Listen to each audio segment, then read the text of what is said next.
What's up, everybody? We're day 3 of flower cycle.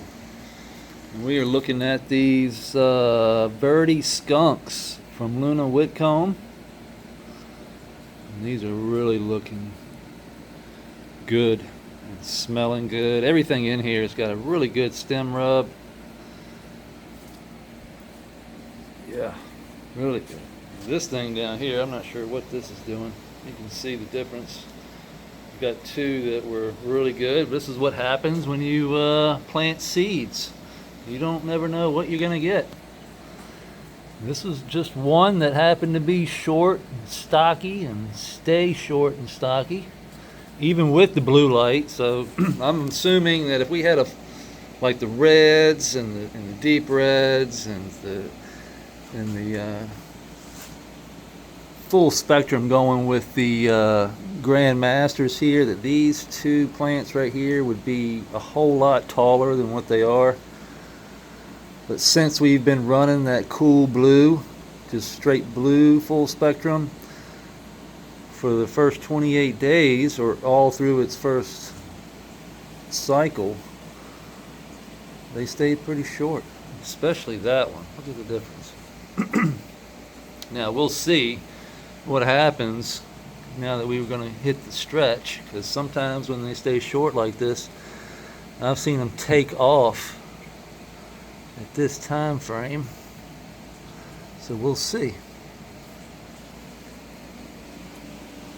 Let's go over here. This is the other Luna. This is the other Verde skunk.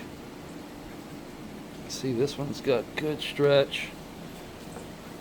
See the leaf, the lowers are really stretched out here. We've just been bending it over every day, just making sure it goes that way, because I didn't want it to come this way. You can see how the branches are just already touching the bush. And we've cut back this bush multiple times, so I know it's not the bush. We know it's the plant, it's the cannabis plant growing like crazy. This is actually part of the OK Calyx's Great Gushers times Peach Pistols. So this is the Great Gushers, and then this is the Verde Skunk. Take a look.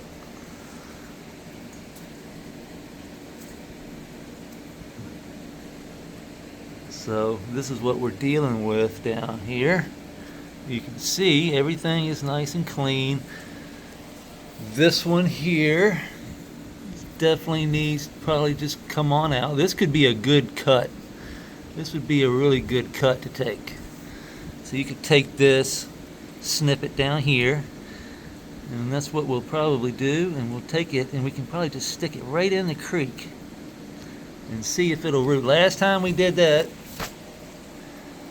up there, and it rooted. It was off of another OK Calyx. Actually, it was off of the Cherry Grande times Peach Pistols. And me and my wife liked that so much, finally got that fly. Where'd you go? Yeah, look at you. Told you I'd get you. This was the Great Gushers times P. This is the OK Cal. Yeah, he had the Cherry Grande, and man, was that a terpy ass plant. He bred that to be a washer. He washes everything he does. I like to smoke flower. That's what me and my wife do. But man, he had a terpy. That thing I grew. You go back, look at that first run. So this is why he's back, because my wife and me both agree that if this is anything like that Cherry Grande times Peach Pistols, it's Great Gushers, and I can already tell you it has got a killer stem rub. I'm going to take this big leaf right here. Doesn't need to be here. Just want to make sure I don't break anything. Bring that on down. Just twist this and turn. Sorry about the camera work. You can see I'm trying to just push these.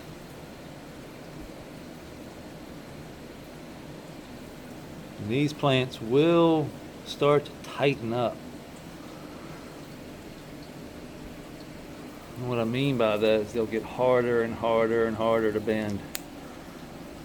And that's telling me that they are pumping different nutrients. I can't tell you, wow, that is sticky.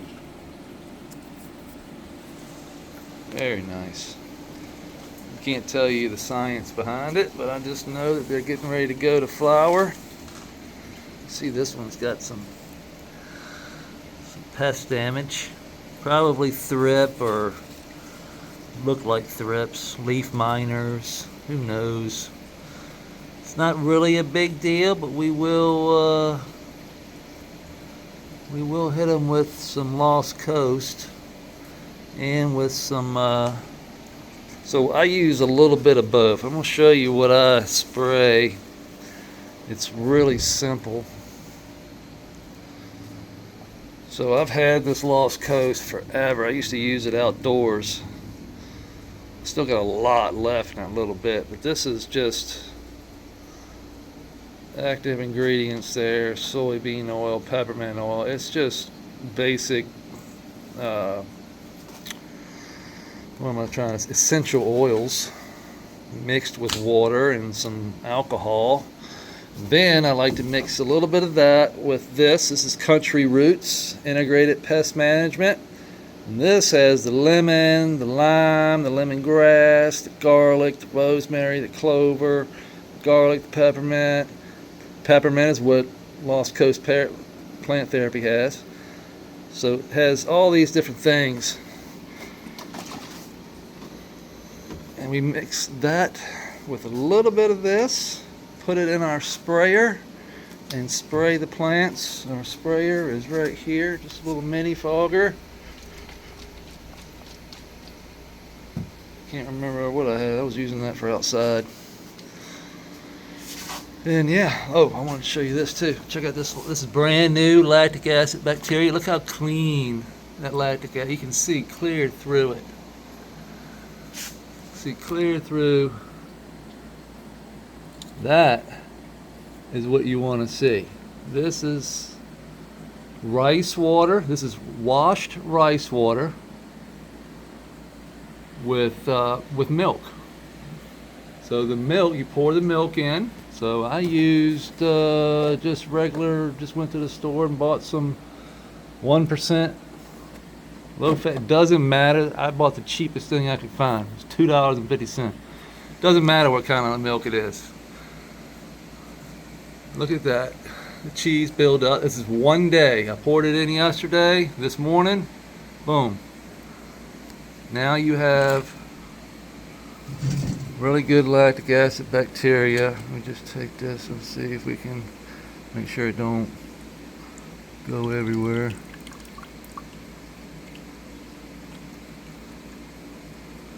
Get some chunks out of it, out of the line here. There we go. Clean out that line real quick.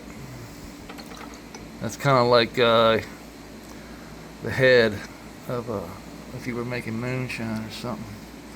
You gotta get the head off. I don't know how to make moonshine. Oh shit. Look how clean it is. That is crystal clear. And that little bit of head ain't gonna hurt nothing. So this is just lactic acid bacteria, and we're just gonna flip right into the. This is what keeps everything clean.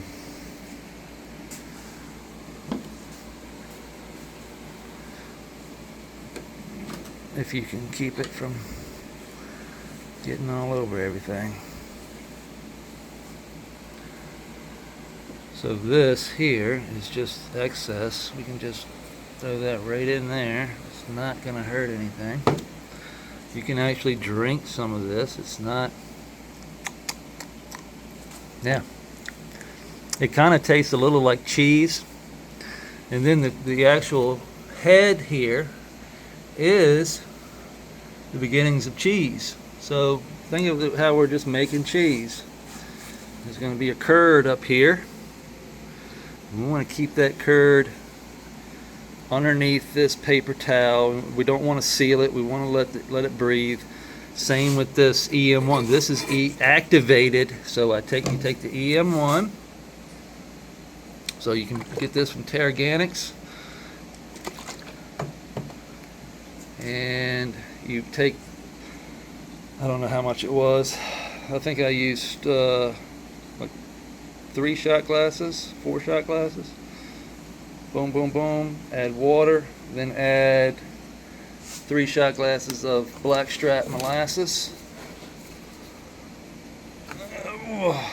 Blackstrap molasses. Seal her up, but not too tight. You want to give it some air, and then about 2-3 days later, she will be active for you. And it smells like molasses. Really. The molasses is just the food for the microorganisms that are in here. Some of the same microorganisms that are in here are in here.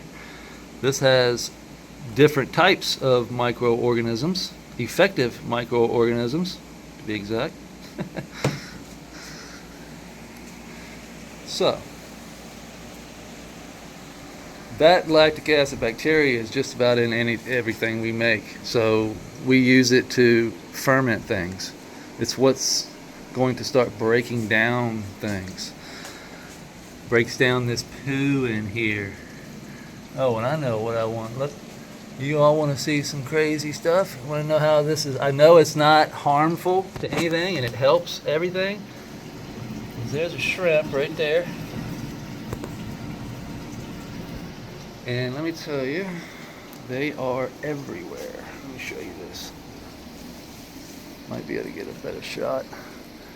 But I can see them all through here. There's one right there. One right there. One right there. Here, look, there's one there. There. Oh, what is that? Oh, a baby molly. A baby molly. Right there.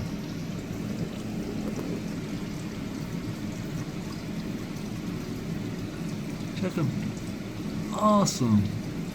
That's the first time I've seen it. Already. In the creek.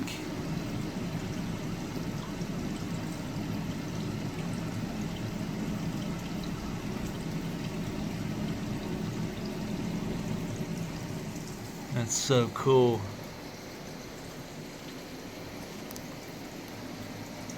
That's awesome. Oh, come up here. This is where I wanted to show you. Shrimp.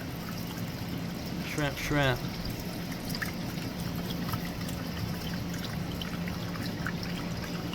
Oh, that ain't even the best part. That ain't even the best part. Look in the bowl. In the bowl. Shrimp, shrimp, shrimp, shrimp. Shrimp, shrimp.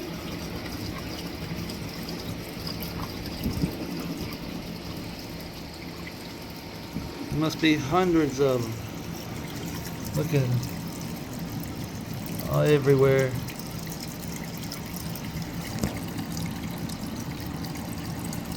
Look at all of them.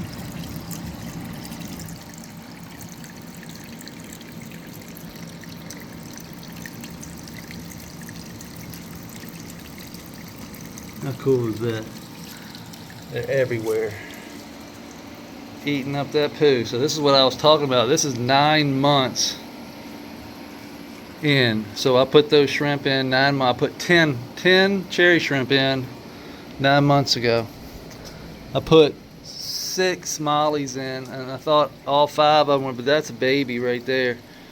I have no idea how it got up here. Well, no, I do, because I released one up here, but I thought it died. I hadn't seen it.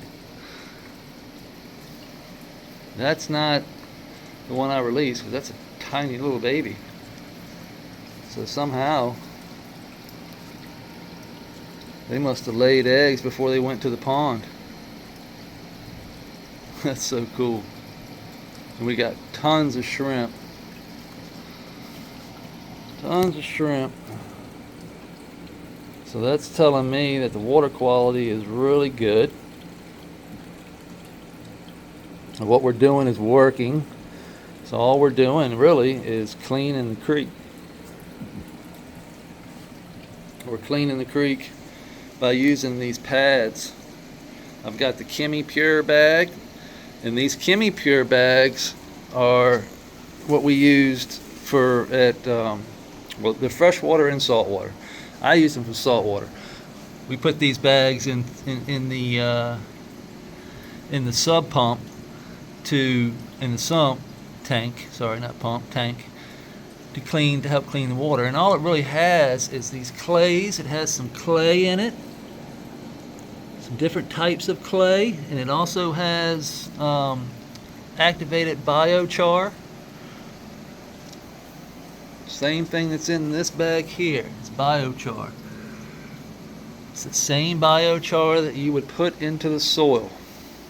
That's another thing that really clicked this whole idea too, was, you know, I just started seeing so many different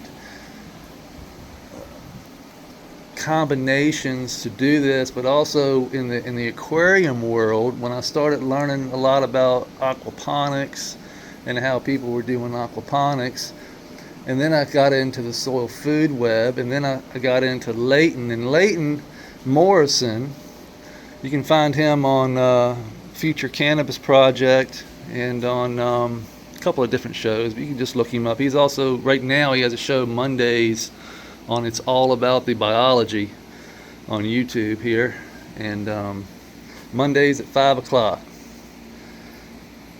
Awesome guy. I mean, I really appreciate his knowledge. What he was talking about, though, this was about 3 years ago when I started following and listening, was that how he and Elaine were together and talking, and how he was explaining to Elaine, or he thought that what he was seeing in the microscope with the aquatic side of the biology was similar to what he was seeing in the soil. And then, you know, he learned a lot from Elaine. You know, he talks a lot about Elaine Ingham, and how, you know, the whole soil food web is the key to learning this. And once you realize that how simple it actually is to, I would say, I can't say it's simple, but it's easier than you think, because it's just all about the foundation that's set up. So once you set the foundation up properly, everything else falls into place. So if you get the initial foundation right, if you get the soil right, the environment with the lights, everything else falls into place. This pond and creek, I am managing just like I would manage a aquarium. The soil pockets I manage just like I would manage a 4x4 soil bed. When we combine the two with the creek, when we combine these two elements, the life, the amount of life that has the how should I say, the home it needs now. So now we've created a home for all the biology, for everything to have a spot, to build a home, to flourish and to reproduce, but also everything has to have a spot to reproduce, because everything is food for everything else. So I have lizards running around here. We got the blue-tailed skinks. I know I've got multiple skinks in here now. I've seen babies, I've seen Big Mama, I've seen quite a few, and I know if I'm seeing them, then they're in here. There's a lot of them in here. So they're taking care of my isopod population, and this is why we don't see isopods really walking around anywhere. You don't see, because they're actually underneath things. Now, if we were to move this, we're going to find isopods, but they pretty much stay hidden, or they stay on the food, and then they make the lizard come find them, dig them up, eat them. But there's so many of them, there's plenty of food to go around. Then the wasps take care of, they're the hierarchy up in here. You know, you've seen the paper wasps and the black soldier flies and everything that's flying around in here that has wings. It's taking care of the top half, where we've got the lizards, we've got springtails, we've got rove beetles, all these different biological organisms that are roaming down here, eating and feeding on everything else. But they also have a place to breed and continue on. And that's the regenerative side of this. So there's nothing we can do, we can bring inside that doesn't require cleaning. So a lot of people think that regeneration requires no cleaning, like just set it and forget it, and then, you know, just take care of itself. That's not how this works. That is not at all. If you have an aquarium at home, you know that you just do not set it and forget it. If you do that, your fish are going to die, period. You know, this thing may be able to sustain itself if I lose power for, you know, a week with no pump. Look at all the baby shrimp. Because the water will stay.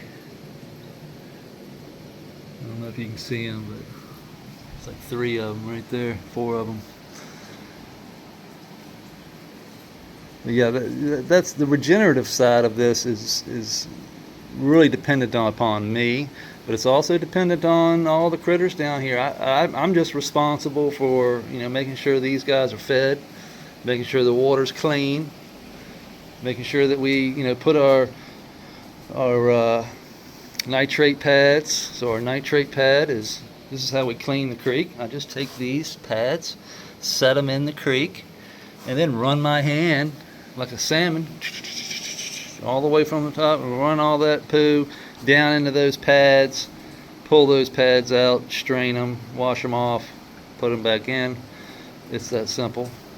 It's just like you would clean your filtration pads in your fish tank. Same thing. There's not enough biology, so what we're trying to achieve, here's that little molly. He's quit.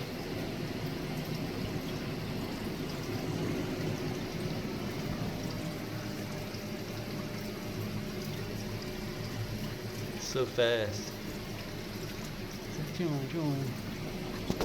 But yeah, that's sorry about the camera over there. But that's the regenerative side of this. Is hopefully we can get enough and build enough biology, get enough shrimp in there to clean the creek for us. But at the beginning, we have to do it. We have to maintain until we build that biology up. And this is why it takes time. It takes, you know, it could take years. It's taken 9 months just for us to get these shrimp in here. But now I'm loving seeing them. They're definitely reproducing. They're definitely going to be eating more. They're going to be pooing more. Everything that eats has got to poo. But what they poo is broken down a lot further, so it can be dissolved by that lactic acid bacteria that we put in. And that lactic acid bacteria will get down in between those rocks, down deep where we can't get to, and eat all that extra poo.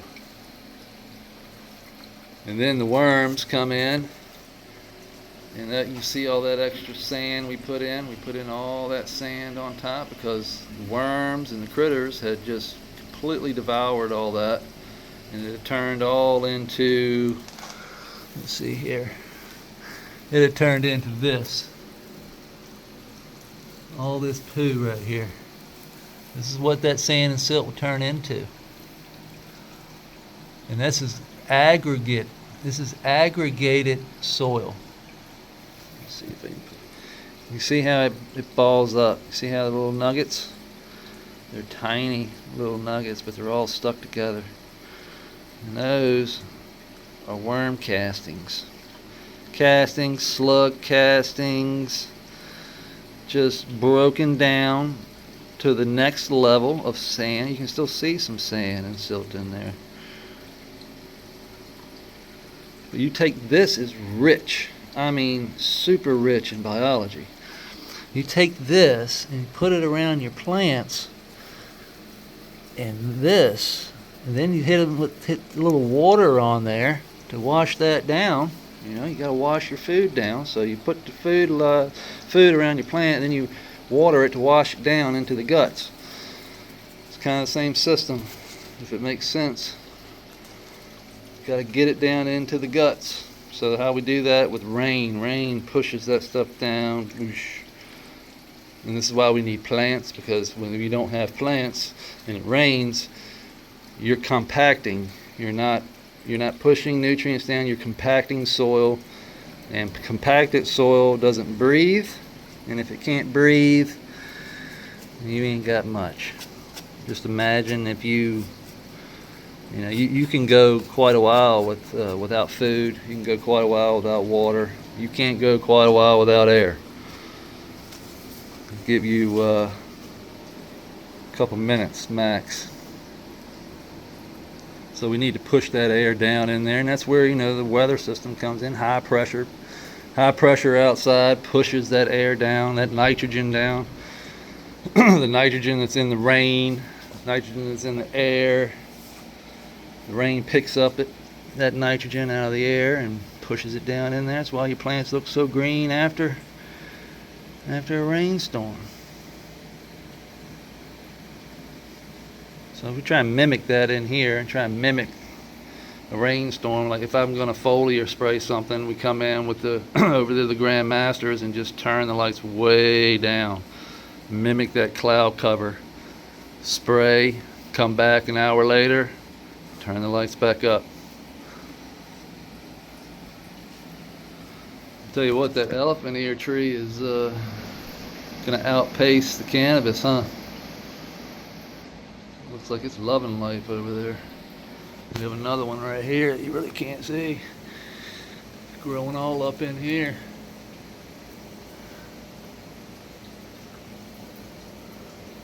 Probably have to pull this back some. Look at the isopod on the freaking leaf. I have never seen that. I bet that thing is eating thrips. And then crapping. That's its turds. Isopod turds on the leaf. That's a new one. Always something, huh? Alright guys, I think that's all we got today. Today's Friday. I hope everybody has a great Friday. And we'll see you tomorrow. Peace.